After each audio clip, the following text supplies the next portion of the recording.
ആറ്റുകാൽ പൊങ്കാലയ്ക്കൊരുങ്ങി തലസ്ഥാന നഗരി. പൊങ്കാലയോടനുബന്ധിച്ച് ക്ഷേത്രവും പരിസരവും ഭക്തിസാന്ദ്രം. ചരിത്രത്തിൽ ആദ്യമായ ഫയർ ആൻഡ് റെസ്ക്യൂ വനിതാ ഉദ്യോഗസ്ഥരും ഭക്തർക്കൊപ്പം ചേരുന്നുണ്ട് എന്നതും ഇത്തവണത്തെ പ്രത്യേകതയാണ്.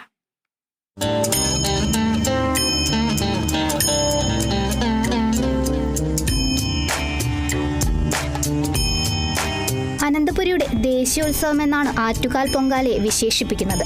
മാർച്ച് 13 നടക്കുന്ന പൊങ്കാലയോടനുബന്ധിച്ച് ആറ്റുകാൽ ക്ഷേത്രവും പരിസരവും ഇതിനോടകം തന്നെ ഭക്തിസാന്ദ്രമാണ്.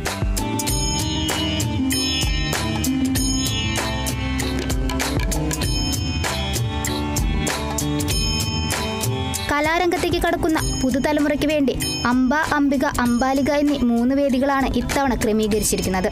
ഇതിനോടകം തന്നെ വിവിധ ജില്ലകളിൽ നിന്നായി നിരവധി പേരാണ് സംസ്ഥാന നഗരിയിലേക്ക് ഒഴുകിയെത്തുന്നത്. പൊങ്കാലയോടനുബന്ധിച്ച് സ്ത്രീകളുടെ സുരക്ഷാ ക്രമീകരണത്തിന്റെ ഭാഗമായി ഇത്തവണ വനിതാ പോലീസ് ഉദ്യോഗസ്ഥരുടെ എണ്ണവും വർദ്ധിപ്പിച്ചിട്ടുണ്ട്. ഇതിനു പുറമെ ചരിത്രത്തിൽ ആദ്യമായി ഫയർ ആൻഡ് റെസ്ക്യൂ വനിതാ ഉദ്യോഗസ്ഥരും ഇത്തവണ ഭക്തർക്കൊപ്പം ചേരുന്നുണ്ട്. 2 സെക്ടറുകളായി തിരിഞ്ഞാണ് ഫയർ ആൻഡ് റെസ്ക്യൂ ടീം പ്രവർത്തിക്കുന്നത്.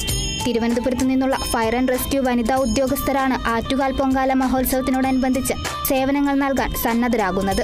Kerala Vision News, Thiruvananthapuram.